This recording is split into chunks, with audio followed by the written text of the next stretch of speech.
Hi everybody, happy Sunday. I am going to be reading to you today from another blog that I have written, and this is on Psalm 4 verse 1, and it's entitled, Faithful God, Yesterday, Today, Tomorrow. Psalm 4 verse 1 says, Answer me when I call to you, my righteous God. Give me relief from my distress. Have mercy on me and hear my prayer. In reading and meditating on Psalm 4 verse 1, the line, Give me relief from my distress, stood out to me. I find it interesting, though, that out of all of the versions that I have read, the NIV is the only version to say this in the present tense. Here are a few other versions. From the Message Bible. When I call, give me answers. God, take my side.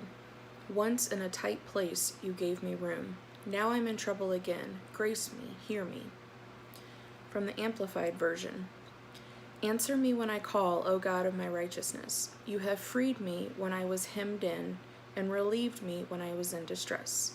Be gracious to me, and hear and respond to my prayer. The English Standard Version says, You have given me relief when I was in distress. And the King James Version says, Thou hast enlarged me when I was in distress. Every other translation refers to what God has done when David was previously in distress. I think this is a great practice to make a habit of. Every time something is overwhelming me or bringing me distress, I can bring that to God, asking Him to hear me and reminding Him how He's delivered me in the past. Obviously, God doesn't need me to remind Him of anything, but in reminding God of how He's relieved my distress previously, I'm also reminding myself. This creates enough space in the midst of whatever challenge I'm facing to take a deep breath and remember how faithful God has been. What a good Father He has been. How He has cared for me, protected me, delivered me.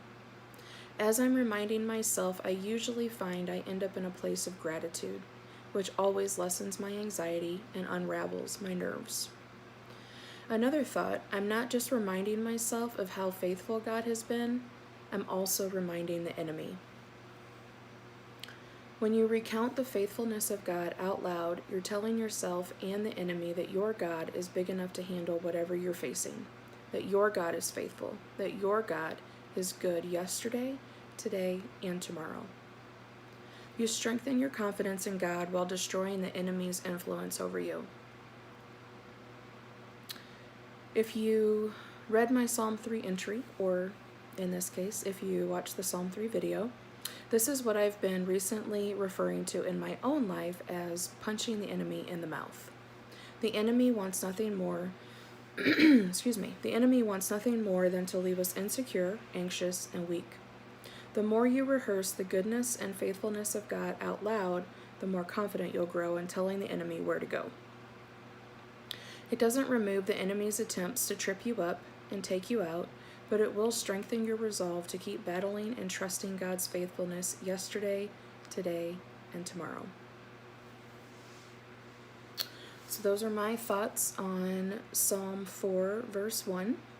And if you want to leave a comment in the video and just tell me how you're seeing God's faithfulness in your life right now, we can just be grateful together for how He is taking care of us, providing for us, how we are having victory over whatever the enemy wants to try and hold us down with.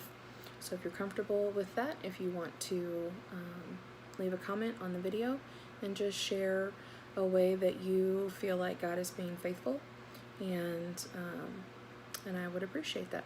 Hope everybody is having a good Sunday. It's sunny here, so that is a definite plus.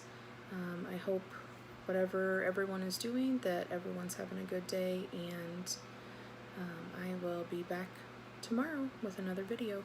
Thanks. Bye.